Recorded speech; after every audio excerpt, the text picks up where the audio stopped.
샬롬, 복된 월요일이 시작되었습니다. 오늘 하루도 하나님의 말씀으로 시작하는 여러분의 삶에 주님께 주신 위로와 평강이 넘치시기를 주 여러분을 축복합니다. 함께 나눌 말씀은 요한복음 15장 1절부터입니다. 나는 참 포도나무요 내 아버지는 농부이시다. 내게 붙어 있으면서도 열매를 맺지 못하는 가지는 아버지께서 다 잘라버리시고 열매를 맺는 가지는 더 많은 열매를 맺게 하시려고 손질하신다. 너희는 내가 너희에게 말한 그 말로 말미암아 이미 깨끗하게 되었다. 내 안에 머물러 있어라. 그리하면 나도 너희 안에 머물러 있겠다. 가지가 포도나무에 붙어 있지 아니하면 스스로 열매를 맺을 수 없는 것과 같이 너희도 내 안에 머물러 있지 아니하면 열매를 맺을 수 없다. 나는 포도나무요 너희는 가지이다. 사람이 내 안에 머물러 있고 내가 그 안에 머물러 있으면 그는 많은 열매를 맺는다.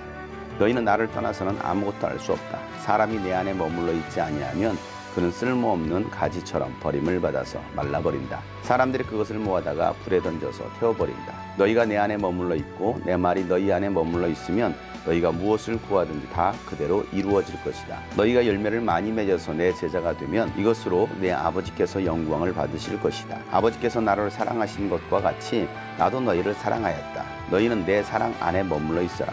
너희가 내 계명을 지키면 내 사랑 안에 머물러 있을 것이다. 그것은 마치 내가 내 아버지의 계명을 지켜서 그 사랑 안에 머물러 있는 것과 같다. 내가 너희에게 이러한 말을 한 것은 내 기쁨이 너희 안에 있게 하고 또 너희의 기쁨이 넘치게 하려는 것이다. 내 계명은 이것이다. 내가 너희를 사랑한 것과 같이 너희도 서로 사랑하여라. 사람이 자기 친구를 위하여 자기 목숨을 내는 것보다 더 큰 사랑은 없다. 내가 너희에게 명한 것을 너희가 행하면 너희는 나의 친구이다. 이제부터는 내가 너희를 종이라고 부르지 않겠다. 종은 그의 주인이 무엇을 하는지를 알지 못한다. 나는 너희를 친구라고 불렀다. 내가 아버지에게서 들은 모든 것을 너희에게 알려주었기 때문이다. 너희가 나를 택한 것이 아니라 내가 너희를 택하여 세운 것이다. 그것은 너희가 가서 열매를 맺어 그 열매가 언제나 남아있게 하려는 것이다. 그리하여 너희가 내 이름으로 아버지께 구하는 것은 무엇이든지 다 받게 하려는 것이다.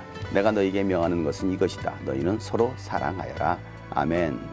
우리가 예수를 믿고 구원받은 하나님의 자녀라고 한다면 이제는 열매가 있는 신앙생활을 해야 합니다. 하나님께서 우리에게 요구하시는 것은 바로 열매입니다. 하나님은 농부이시고 예수님은 포도나무이십니다. 그리고 저와 여러분은 바로 예수님께 붙어있는 가지입니다. 가지가 열매를 맺으려면 포도나무에 붙어 있어야 됩니다. 나무에 붙어 있기만 하면 가지는 열매를 저절로 맺게 되어 있습니다. 농부 되시는 하나님께서 우리가 열매를 많이 맺을 수 있도록 좋은 거름으로 때를 따라 비를 내려주셔서 열매를 맺게 하시는 것입니다. 그래서 때로는 포도나무에 가지가 붙어 있어도 열매를 맺지 않는 가지들은 잘라버립니다. 그리고 많은 열매를 맺는 가지들은 더 많은 열매를 맺을 수 있도록 손질을 하십니다. 그냥 교회 안에 머물러 있다고 해서 그가 구원받을 수 있다라고 생각하는 것은 잘못된 생각인 것입니다. 구원받은 자라고 한다면 반드시 열매가 있기 때문인 것입니다. 우리는 열매를 맺기 위하여 예수님 안에 붙어 있어야 되는 것입니다. 예수님 안에 머물러 있지 않으면 어떠한 열매도 맺을 수가 없는 것입니다. 그러면 우리가 어떻게 하면 예수님 안에 머물러 있을 수 있습니까? 예수님 안에 머물러 있는다라는 것은 바로 예수님을 사랑하는 것이고 예수님을 사랑하는 사람들은 예수님의 계명을 지키는 자들인 것입니다. 예수님께서 하셨던 그 모든 말씀들을 지켜 행하는 사람들은 바로 예수님 안에 머물러 있는 사람들입니다. 그런 사람들이 많은 열매를 맺을 수가 있는 것입니다. 하나님은 이와 같이 많은 열매를 맺는 자들을 제자라고 말씀하시며 그를 통하여서 영광 받으시겠다라고 말씀하시는 것입니다. 제자는 열매를 내는 사람인 것입니다. 열매가 없다고 한다면 쓸모없는 가지는 잘라서 불에 태우겠다라고 하나님은 말씀하십니다. 마지막 심판의 때에 불에 타버릴 사람이 있다는 것입니다.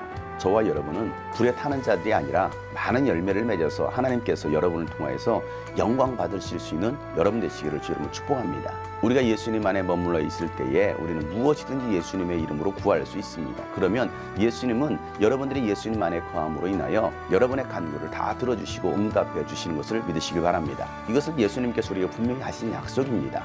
우리가 예수님 안에 머물러 있기만 한다면 예수님의 말씀을 지키고 예수님을 사랑하기만 한다면 여러분들이 간구하는 그 기도를 하나님은 다 들어주시겠다는 것입니다. 예수님께서 여러분에게 반드시 응답해 주시겠다는 것입니다. 예수님도 하나님의 말씀대로 순종하였을 때 하나님 아버지께 사랑을 받을 수 있었던 것처럼 우리도 예수님의 말씀에 순종하면 예수님께 사랑을 받는 것입니다. 예수는 분명히 제자들에게 새로운 계명을 주셨습니다. 그 새 계명은 바로 예수님께서 제자들을 사랑하신 것처럼 너희도 서로 사랑하라는 계명을 우리에게 주셨습니다. 오늘 우리가 해야 될 일이 바로 서로 사랑하는 것입니다. 믿는 자들만을 사랑하는 것이 아니라 아직 예수를 알지 못하는 그들에게 예수 그리스도의 사랑을 가지고 그들을 사랑하면서 그들을 예수께로 인도할 수 있는 열매를 낼 수 있어야 되는 것입니다. 그렇게 행하는 자들을 예수님은 나의 친구다라고 말씀하십니다. 친구 관계는 어떤 비밀도 없습니다. 모든 것을 다 말해주는 것입니다. 예수님은 여러분을 친구 삼아 주셨습니다. 더 이상 종이 아니라 친구라고 부르시겠다라는 것입니다. 종은 그 주인의 생각을 알지 못합니다. 주인의 뜻을 알지 못합니다. 그러나 친구는 모든 것을 알 수가 있는 것입니다. 우리가 예수님을 택한 것이 아닙니다. 예수님께서 저와 여러분을 택하여 주셨습니다. 예수님께서 택하여 주신 것으로도 우리는 감사할 수 있어야 되고 그 은혜를 인하여 우리는 열매 맺는 신앙생활을 해야 하는 것입니다. 사랑하는 여러분, 여러분은 신앙생활하면서 어떤 열매를 맺으셨습니까? 성품의 열매를 맺으셨습니까? 성령의 은사 열매를 맺으셨습니까? 영혼 구원의 열매를 맺으셨습니까? 예수님께서 이 땅에 오신 것은 바로 잃어버린 자를 찾아 구원하기 위해 이 땅에 오셨습니다. 우리에게 맡겨주신 사명도 바로 이것입니다. 영혼을 구원하는 것입니다. 우리는 지금 마지막 추수의 때를 살고 있습니다. 이 추수의 때에 추수할 것은 많은데 일꾼이 부족하다라고 말씀하신 것처럼 우리가 추수하는 일꾼이 되어서 많은 영혼들을 주님께로 내어드릴 수 있는 저와 여러분 되시기를 주 여러분 축복합니다. 여러분들이 포도나무 되시는 예수님께 붙어 있을 때에 많은 열매를 맺게 될 것입니다. 오늘 하루도 구원받을 영혼의 이름을 기억하며 기도하고 그 영혼을 주께로 인도할 수 있는 복된 하루, 많은 열매를 맺을 수 있는 여러분 되시기를 주 여러분 축복합니다. 샬롬.